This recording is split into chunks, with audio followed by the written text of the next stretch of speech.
வணக்கம் சார். இப்போ பாஜக, சிபிஐ, விஜய் அப்படிங்கிற விஷயம்லாம் ஓஞ்சு அடுத்த கட்டமாக ஆதவ் திருப்பி ஒரு விஷயத்தை அவர் சொல்லியிருக்கிறதா ஒரு தகவல், அந்த கட்சியே தகவல் கட்சியாக தான் மாறி இருக்கு. 90 சீட்டு தரதா சொன்னாங்க, 2.5 வருஷத்துக்கு மாறி மாறி ஆட்சி செய்கிறதெல்லாம் சொன்னாங்க அப்படிங்கிற மாதிரி ஆதவ் இப்போ ஒரு செய்தியை வெளியிடுறாரு.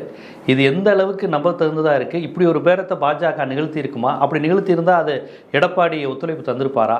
எந்த அடிப்படையில் இப்போ அதை ரிவீல் பண்ணுறாங்க அவங்க? அவர்கள் பேச்சு நடத்தியா சொன்னதுன்னா மறைமுகமாக ஒரு பிஜேபியை சொல்கிறார். ஏன்னா எடப்பாடி பொது மேடையில் குறிப்பாக கடந்த 4-5 நாட்களில் 3 மேடைகளில் 3 நிகழ்ச்சிகளில் வெளிப்படையாகவே நாங்கள் யாரோடையும் அப்படிலாம் பேசலைன்ட்டார். ஆனால் பிஜேபி பேசுகிறதா நம்மளுக்கும் காதுகளுக்கு வந்தது செய்தி.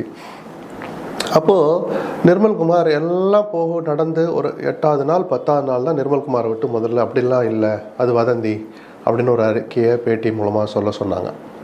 அது கட்சியினுடைய கருத்தாக எடுத்து நிர்மல்குமார் கருத்தெல்லாம் ஏற்றுக்க முடியாதுன்னு சொல்கிறாங்க. அப்படி நான் பார்க்கல. ஒரு துணை பொதுச்சாளர்னு சொல்லிட்டு ஊடக பொறுப்பாளர்னு ஏதோ ஒரு பதவியில் வேறு கூடுதல் இருந்துக்கிட்டு அவர் சொல்கிற கருத்து கட்சி கருத்து இல்லைன்னு நம்ம உடனே புறந்தள்ள முடியாது. ஆனால் ஒரு 10 நாள் வேடிக்கை பார்த்ததுக்கு பிறகு அதை ஒட்டுமொத்த மீடியா ஊடகங்கள் அதை விவாதிக்க அனுமதிச்சுட்டு கடைசியாக விட்டு இவங்க சொன்னாங்கல்ல, அதுலேயே விஜயிடம் நேர்மை இல்லை.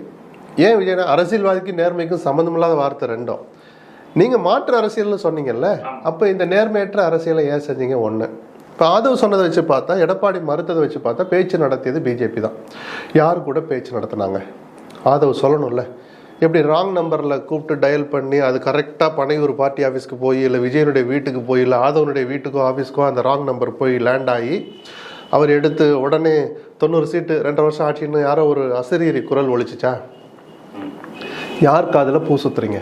பேச்சு நடத்தது யாருன்னு சொன்னாதான் நீங்கள் நிஜமாகவே நேர்மையான வெளிப்படையான அரசியல் பண்ணுறீங்கன்னு உங்களை பாராட்டலாம். சரி, அப்போ பிஜேபியிலேருந்து வர்ற காலை நீங்கள் என்டர்டெயின் பண்ணுறீங்க. ராங் நம்பர்னு கட் பண்ணணும்ல. ஃபோனில் வந்திருந்தா கூட இது ராங் நம்பருங்க, நீங்கள் தப்பாக டயல் பண்ணிட்டீங்க, நாங்கள் அதுக்கு தயாராக இல்லை, நீங்கள் பிஜேபின்னு சொல்கிறீங்க, எங்களுக்கு கொள்கை எதிரி, ஃபோனை வச்சுருக்கணும்ல, வந்தால விரட்டி விட்டுருக்கணும்ல. இந்த பேச்சு எங்கே நடந்துச்சு? எந்த ஹோட்டலில்? யார் யாருக்கு இடையில் நடந்துச்சு? யாருடைய வீட்டில்? யாருடைய அலுவலகத்தில்? அதை வச்சுனா சொல்லணும். அரசியலில் நம்ம எல்லாரும் வெளியே சொல்லுவான்னு எதிர்பார்க்கக்கூடாது. ஒரு பத்திரிகையாளரான எனக்கு அதில் இருக்கிற சங்கடங்கள் 100% புரியும். நீங்கள் யோக்கியமான கட்சி, எல்லாரும் சரியில்லை, நாங்கள் தான் யோக்கியம், நாங்கள் தான் நேர்மை, நாங்கள் தான் வெளிப்படைத்தன்மைன்னு சொன்னீங்களே,